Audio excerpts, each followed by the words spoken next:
इस वीडियो को लाइक करें, हमारे चैनल को सब्सक्राइब कर बेल आइकन ज़रूर प्रेस करें न्यू नोटिफिकेशन सबसे पहले पाने के लिए। मित्रों, दिग्विजय देश की आवाज़ में आपका बहुत बहुत स्वागत है। आज मैं हूँ अहमदाबाद गुजरात में और मेरे साथ हैं यहाँ के बहुत ही दिग्गज राजनेता जिनका कि बहुत ही यशस्वी पॉलिटिकल कैरियर रहा है, श्री दिलीप भाई संघानी। दिलीप भाई, आपका हमारे चैनल में बहुत बहुत स्वागत है। धन्यवाद। दिलीप भाई पिछले 20-25 वर्षों से कोऑपरेटिव मूवमेंट में जुड़े हुए हैं और निरंतर प्रगति कर रहे हैं। बहुत सारे फेडरेशंस, बहुत सारी ऑर्गेनाइजेशंस, उसमें कहीं चेयरमैन हैं तो कहीं वाइस चेयरमैन हैं। एक बहुत बड़ी मोटिवेशनल पर्सनालिटी है। तो आइए उनसे ही जानते हैं कि सहकारिता जगत को उन्होंने शुरू में किस हालत में देखा और आज वो किस हालत में पहुंचे। आज़ादी के बाद महात्मा गांधी, सरदार पटेल, पंडित नेहरू जी या दिग्गज नेताओं ने यदि देश की तरक्की करनी है, ग्रामीण और कृषि की तरक्की करनी है, किसानों और ग्रामीण क्षेत्र को सुख, सुविधा, समृद्धि, सलामती देनी है जी, तो सहकारिता के माध्यम से ही हम कर सकते हैं। यही सोच से इफको, क्रिप्को, अमूल आज हम जो देख रहा है जी, ये सब शुरू हुआ। उनके बाद दिन प्रतिदिन प्राइमरी सोसाइटी तक जो भी सरकारें आई, उन्होंने किसानों को मजबूत करने के लिए, ग्रामीण क्षेत्र को मजबूत करने के लिए, मजदूरों को मजबूत करने के, महिलाओं के लिए, युवाओं के लिए अलग अलग टाइप की कोऑपरेटिव संस्थाएं शुरू की और उनके माध्यम से रोजगारी और सेवा की व्यवस्थाएं आज चालू है। क्रमशः देश में सहकारिता का काम बढ़ता जा रहा है। ये बात सही है। शुरू में सहकारिता पे जी, लोगों का जितना भरोसा था, विश्वास था, जी, कहीं ना कहीं इनमें कमी आई है। हम एनसीओआई के माध्यम से पुनः ये विश्वास सहकारिता के माध्यम से प्राप्त हो और ग्रामीण क्षेत्र का उत्थान हो, किसानों का उत्थान हो। और माननीय मोदी जी ने 1 लाख करोड़ की जो योजना कृषि ग्राम विकास के लिए डिक्लेयर की है, हम कोशिश कर रहे हैं कि ये पूर्णतः सहकारिता के माध्यम से, जो पंडित दीनदयाल जी ने कहा था, चलो जलाए दीप जहाँ अभी भी अंधेरा है, वही रास्ते पे चल के हम ग्राम कक्षा तक इस योजना का जिसको लाभ मिलना चाहे वो दिलाने के लिए कोशिश करेंगे। जी। तो अभी कितने लाख लोग देश में इससे जुड़े हुए हैं? करीब 40 करोड़ से ज़्यादा लोग सीधा या वाया इस प्राइमरी सोसाइटी हो, हर टाइप की सोसाइटी, सिर्फ एग्रीकल्चर नहीं, हाउसिंग हो जाएगी, सिटी की हो जाएगी, बाकी की, तो इनसे इस लोगों को इनका लाभ मिलता है। इनके माध्यम से सिर्फ एग्रीकल्चर सोसाइटी नहीं, इनकी मेंबर, बैंकिंग सेक्टर आ जाएगा, क्रेडिट आ जाएगा, फिशरीज आएगा जी, फ्लावर आ जाएगा। हाँ जी, हर टाइप की सोसाइटी होती है। साउथ में जाएंगे तो कॉपर की सोसाइटी, कोऑपरेटिव के माध्यम से हर किस्म के काम हो रहा है। जी। जैसे लोग चाहते हैं कि हमें सरकारी नौकरी मिले, हर आदमी ये सोचता है, जबकि ये पॉसिबल नहीं है क्योंकि हर साल 7-8 करोड़ लोग बढ़ जाते हैं। तो ऐसे में आपको क्या लगता है कि कोऑपरेटिव सोसाइटीज़ का रोल कितना बड़ा हो गया है? एक तो नौकरी की सोच ही गलत है। जी, कोई भी क्षेत्र में स्टडी करेंगे तो स्टडी के बाद नौकरी मिले, वो अपेक्षा ठीक नहीं है, क्योंकि सेंट्रल गवर्नमेंट हो या स्टेट गवर्नमेंट हो, पूरे स्टेट की बात करें तो मेरे ख्याल से 4-5% से ज़्यादा ऑल टाइप ऑफ द कर्मचारी या हर क्षेत्र में नौकरी देने की जगह है, इनसे ज़्यादा नौकरी सरकार दे ही नहीं सकती। 4-5% जो नौकरी मिलती है, टीचर्स जो है हर गांव होता है जी तलाटी मंत्री हर गांव होता है, जी हाँ सचिवालय में हो, पुलिस भर्ती हो, इन सब को साथ जुड़ते हैं, फिर भी 4-5% से ज़्यादा लोग स्टेट से, वैसे ऑल ओवर इंडिया से इनसे ज़्यादा कर्मचारी हो ही नहीं सकता, तो सबको नौकरी कैसे मिल पाएगी। एजुकेशन अपने फील्ड में आत्मनिर्भर कर भारत जिसे जो कहा है, वो आत्मनिर्भर भारत बनाने के लिए जो माननीय वड़ा प्रधान ने कई योजनाएं बनाई, इसी योजना के माध्यम से आप अपना व्यवसाय कर सकते हैं, जी अपना सलामती के लिए कोई भी सर्विस या योजना भी बना के काम कर सकते हैं, इनमें से इनकम करके आपका व्यवहार घर चला सकते हैं। यानी जो कोऑपरेटिव सोसाइटीज़ कहीं भी बनती हैं, क्या वो कोई नए बच्चों को कुछ ट्रेनिंग की भी इसमें सुविधा है?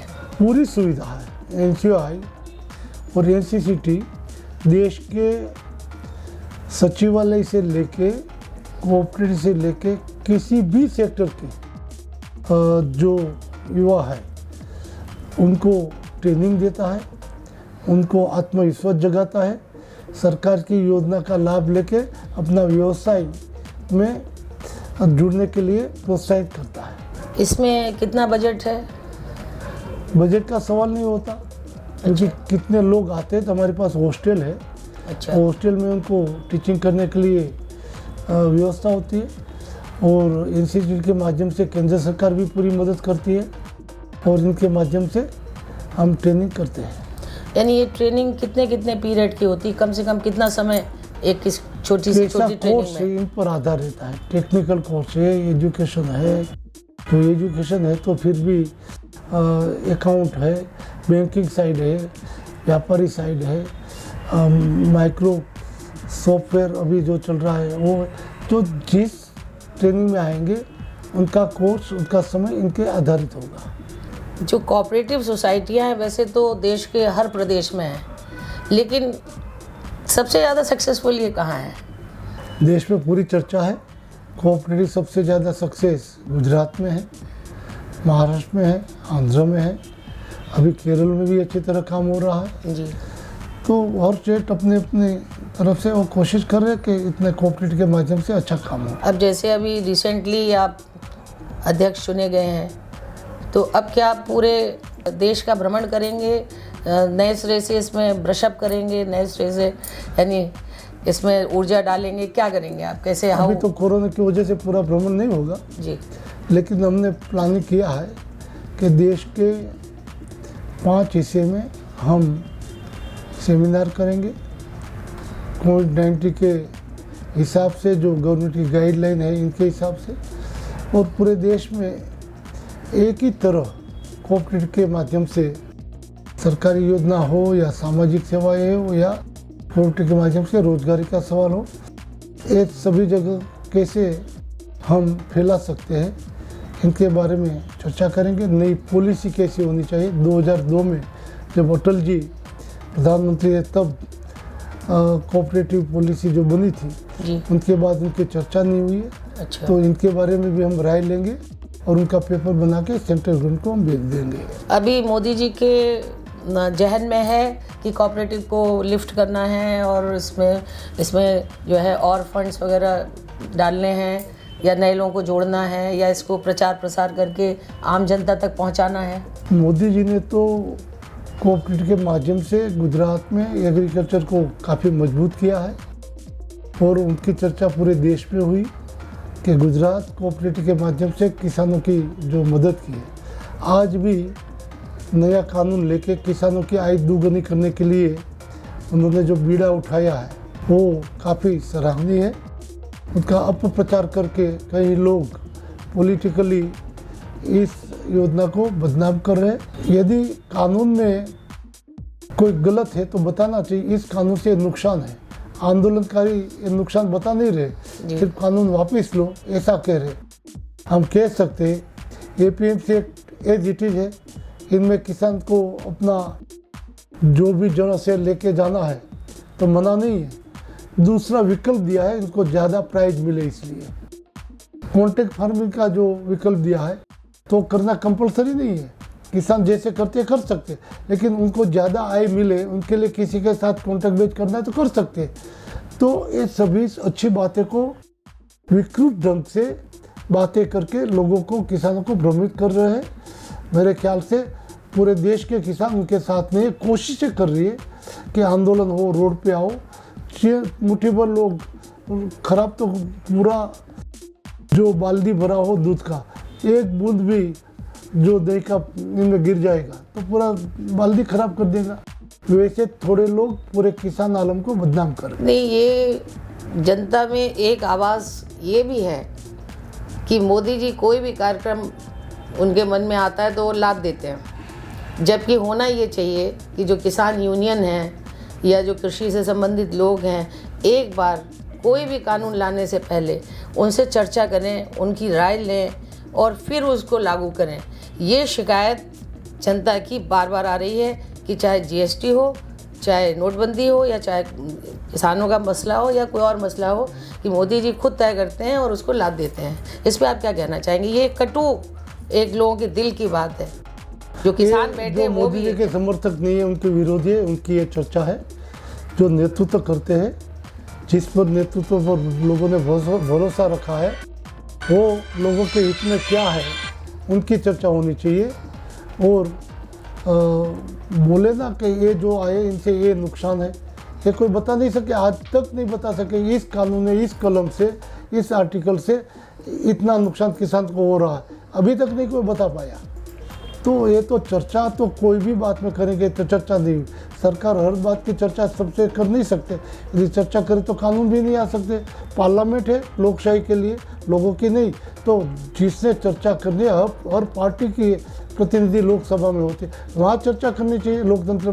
लोकतंत्र में पूरी बाहर से घेराबंदी करके लोकसभा को लोकतंत्र को दबाया नहीं जाता। कोई भी एक समूह आके बोलेंगे ऐसा नहीं करो, तो पार्लियामेंट का क्या मतलब रहा? पार्लियामेंट सर्वोपरि है, इनमें सबके प्रतिनिधि है, सब राज्य के प्रतिनिधि है, सब पार्टी के प्रतिनिधि और समाज के प्रति जो कहना है तो पार्लियामेंट में कहना चाहिए। वहाँ चर्चा तो होती है, कानून आते तो बाहर बोलेंगे कानून में मंजूर नहीं है, तो लोकतंत्र का सवाल ही कहाँ रह उठता है। तो लोकतंत्र में जिसको भरोसा है और लोकतंत्र में बोलना चाहिए पार्लियामेंट में, वो जो स्वीकार करे कानून, उनको सबको स्वीकारना चाहिए। ये संविधान की आदर्श है। जो संविधान में जिसको विश्वास नहीं है, देश में जिसको विश्वास नहीं है, वही लोग ये संविधान से पास हुआ बिल का विरोध करते हैं। अभी तो उन्होंने दिल्ली को घेर लिया है चारों तरफ से, और दिल्ली के रहने वाले और दिल्ली के नियर बाई इलाके के NCR के लोग जब दिल्ली आना चाहते हैं तो बहुत कष्ट उठा रहे हैं, क्योंकि वो निकल नहीं पा रहे हैं। पुलिस फोर्स लगी है चारों तरफ, तो इससे जो जनजीवन है वो अस्त व्यस्त है। तो इसको जल्दी से सुलझाना चाहिए और इसे ख़त्म करना चाहिए। ये बात सही है। कोर्ट भी बार बार निर्देश देती थी। शाहीन बाग में क्या हुआ था कि कोई कानून नहीं था क्या? वही तरह यह चल रहा है। किसी को, आम पब्लिक को परेशानी करे, उनका समर्थन करते। समझना चाहिए कांग्रेस और बाकी की पार्टी को किसको समर्थन करे। आम जनता जो निर्दोष है उनके साथ परेशानी हो ऐसा व्यवहार करने वाले को क्यों समर्थन दे रही कांग्रेस? सत्ता के विमुख होने के बाद वो हताश हो चुके हैं, डिमोरलाइज हो चुके हैं। उनको पता नहीं है वो क्या कर रहे। देश के संविधान के साथ खिलवाड़ हो रहा है। तो अब ये जो आप अभी रिसेंटली बने हैं, तो क्या आपने कोई किसानों के मसले में कोई अपने यहाँ, आपके यहाँ भी कोई आवाज़ उठी इस तरह की? नहीं, हमारे वहाँ कांग्रेस के समर्थकों ने किसान सेवा करने वाले को काफ़ी दफ़ा फ़ोन किया है, काफ़ी बोले कि आप रोड पे आ जाओ, आप ये करो। लेकिन गुजरात के किसान समझदार हैं, उन्होंने समझ दिया कि आप अपनी रोटी चेक रहे हो, देश को नुकसान कर रहे हो, हम आपके साथ नहीं है। मोदी जी जो कर रहे हैं वो सही दिशा में हमारे लिए अच्छा कर रहे हैं, हम आपके साथ नहीं है। इसलिए गुजरात नहीं पूरे देश में सिर्फ पंजाब के सिवा पूरे देश में शांति कानून पूरे देश के लिए, सिर्फ पंजाब को क्यों ये दिक्कत हो रही है? नहीं, लेकिन पंजाब के बारे में ये कहा जाता है कि वहाँ के किसानों की सबसे अधिक आय है और कम से कम 3 एकड़ जगह हर एक किसान के पास है। एक बात। दूसरी बात ये कहा जाता है कि हर पंजाबी परिवार से एक व्यक्ति विदेश में है, यानी वो एजुकेशन वाइज, नॉलेज वाइज वो काफ़ी अपग्रेडेड लोग हैं, वो दिमाग रखते हैं, वो बिल्कुल एब्सोल्युटली वैसे नहीं है कि किसानी में लगे और उन्हें कोई नॉलेज नहीं है। तो नॉलेज का मतलब है आप वो करते हैं कि संविधान को आदर नहीं करना, कानून को आदर नहीं करना, जो हमें ठीक न लगे वो कानून। पूरे देश में पंजाब के सिवा कोई बुद्धिमान है नहीं, आपकी बात वो है। आप दिग्विजय है, लेकिन इसके बारे में मुझे कहना है कि इनमें विजय नहीं है। पूरे देश में, साउथ में हो, गुजराती कभी कमी नहीं हुई, पूरी दुनिया में गुजराती भी है और हर जगह अपना योगदान दे रहे, और गुजराती कभी अन्याय सहन नहीं करते। सरदार पटेल के नेतृत्व में, महात्मा गांधी के नेतृत्व में जिस तरह से देश की लड़ाई हुई थी, इसी तरह से आज भी किसान की बात आती है तो इसके हित में नहीं होते किसान बोलते हैं। पूरे देश में कोई नहीं बोलते, सिर्फ वही बोलते हैं, इनका मतलब ही कोई दूसरा है। जी, तो आपको क्या लग रहा है कि मोदी जी तो कानून वापस नहीं लेंगे? तो नहीं लेना चाहिए, किसान के हित का कानून वापस नहीं लेना चाहिए। मोदी जी के साथ है, किसानों के साथ है, किसान के हित में जो भी निर्णय होगा और जो कराने की ज़रूरत होगी हम सरकार को भी कहेंगे कि ये करना ज़रूरी है। ये किया है, अच्छा है, इनसे भी अच्छा अगले दिनों में करेंगे, हमें विश्वास है। हम किसान के साथ हैं और उस किसान के हित की कहीं भी बात होगी हम करेंगे। जी, थैंक यू। मित्रों, ये हैं श्री दिलीप भाई संघानी, जिनके पास जब मोदी जी यहाँ पर मुख्यमंत्री थे तो बहुत सारे विभाग थे और इन्होंने तमाम विभागों की स्थिति सुधारी। और अभी आपने उनके प्रेरणादायी और जो आज के हालात हैं उस पर अपने विचार रखे। और उनकी ये मान्यता है कि जो लोकशाही है उसके लिए पार्लियामेंट बना है। सड़कों पे उतर के आम जनजीवन को अस्त व्यस्त करना कहीं भी जायज़ नहीं लगता। इसलिए किसानों को अपनी गलती सुधारनी चाहिए और जो इन्होंने कानून बनाया है, किसानों को नहीं, किसान के नाम से लड़ने वालों को। किसान आंदोलन नहीं कर रहे, किसान के नाम पे जो आड़तिये आ गए हैं, जो बिचौलिए आ गए हैं, जो जिस तरह से वो सरकार पे अटैक कर रहे हैं कि साहब सरकार ने ऐसा किया है, तो सरकार तंत्र में रहने वाले लोग भी ये कह रहे हैं कि जो बिचौलिए आ गए, आड़तिये आ गए, जिनका निहित स्वार्थ है, जो कि कहीं उन पे आघात लग रहा है, तो वो लोग सब सड़कों पे आकर के न्यूसेंस फैला रहे हैं। तो उन्हें इस पे रिव्यू करना चाहिए अपने एक्शंस को, और जल्दी से जल्दी जो दिल्ली को घेर रखा है उन्होंने, गतिरोध कर रखा है, उसे समाप्त करना चाहिए। तो मित्रों, आज के लिए बस इतना ही। मिलते हैं फिर एक और नई शख्सियत के साथ। तब तक के लिए कैमरामैन सुनील गौतम के साथ मधु श्रीवास्तव का नमस्कार। नमस्कार।